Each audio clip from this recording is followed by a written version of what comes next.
Porque se va. Está Leopoldo Moró, que están investigando justamente la comisión bicameral con mucha información. ¿Qué tal, Leopoldo?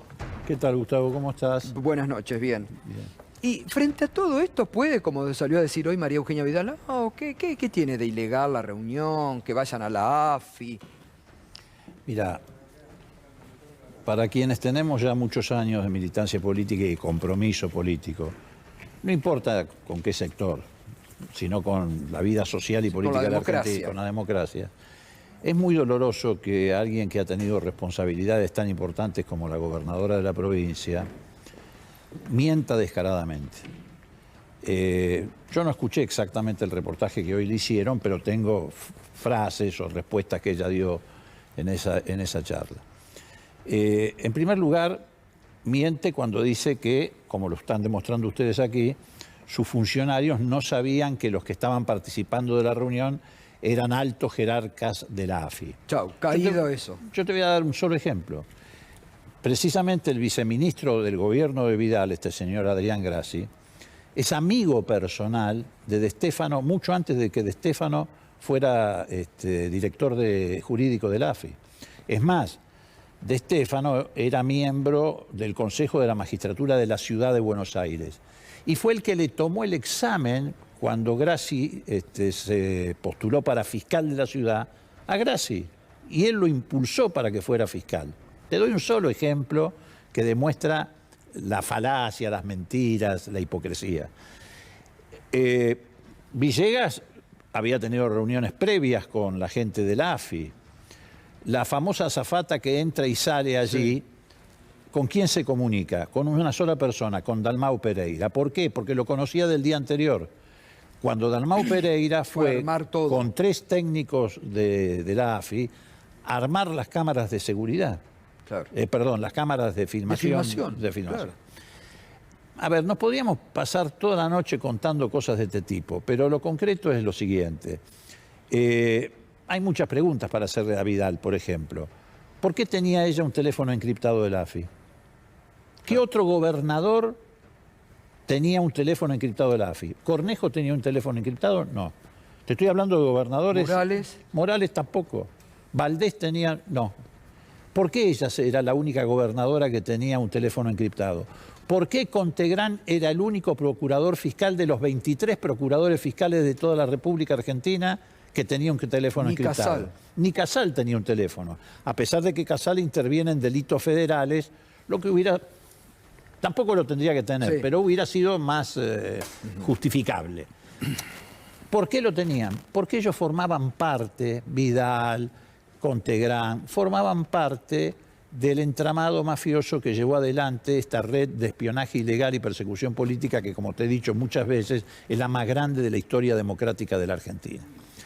Y creo que esta es la cuestión, porque, a ver, después de ver todas estas cosas a lo largo de tantos meses, la verdad que uno se pregunta, ¿a qué otra cosa se dedicaron durante 4 años? Estaban todo el tiempo yendo de la AFI a la Casa de Gobierno, de la Casa de Gobierno a Olivos, de Olivos a la AFI. Ponerse el nombre Manuela Villegas. Pero ¿qué otra cosa hicieron? Salvo darse un lugarcito para endeudarnos hasta la manija. Totalmente. Salvo eso. Tengo que ir a una pausa. Ahora nos contás qué fueron a hacer hoy al Consejo de la Magistratura, referido a Llores y a Bertuzzi. Leopoldo Moró. Se está investigando esto también en el Congreso, mucha información. Hoy han pedido juicio político, enseguidita continuamos.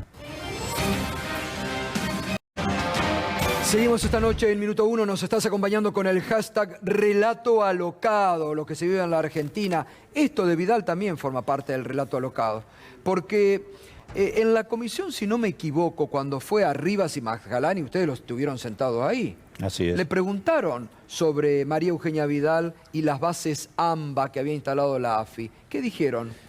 Lo importante es que se lo preguntamos en el 2019 cuando todavía estaban en el gobierno. Ese es un dato muy importante.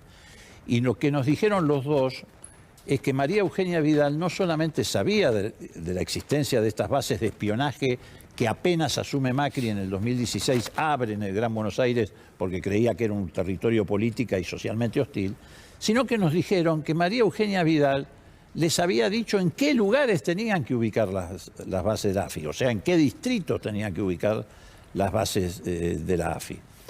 Digo, a ver, yo creo que María Eugenia Vidal es la que está más comprometida, pero además es la que más capacidad tiene de mentir y de engañar a la sociedad.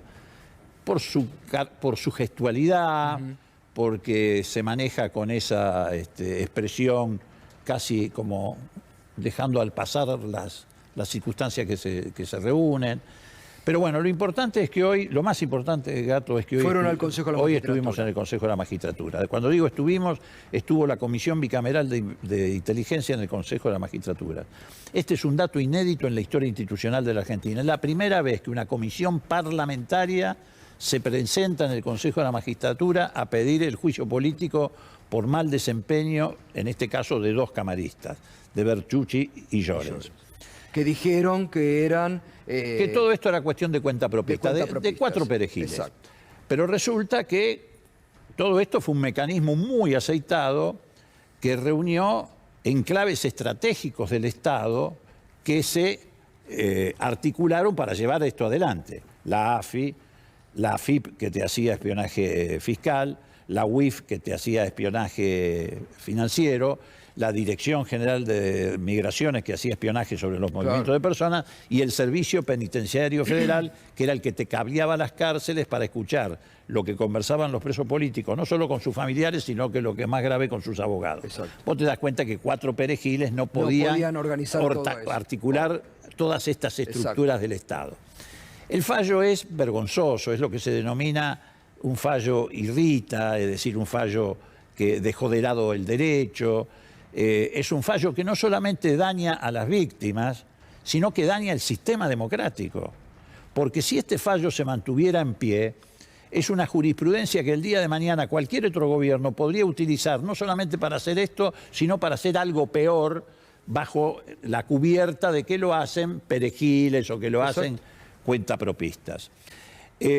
Nosotros, ¿qué le dijimos hoy? Hicimos una exposición de 25 minutos ante el Consejo de la Magistratura, estaba el presidente, varios consejeros, la diputada Camaño, la senadora Vergara. ¿Qué les dijimos?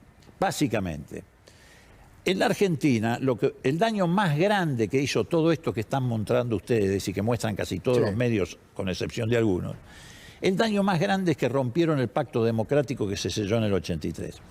Después de haber atravesado el horror que atravesamos con la dictadura, hubo un pacto democrático implícito y explícito, que nos llevó a un compromiso. ¿Cuál fue? Que de ahí en más no íbamos a ir a golpear las puertas de los cuarteles para provocar un golpe de Estado contra el adversario, que no íbamos a perseguir al opositor, que no lo íbamos a estigmatizar públicamente, a desacreditarlo, a meterlo presos con causas fabricadas.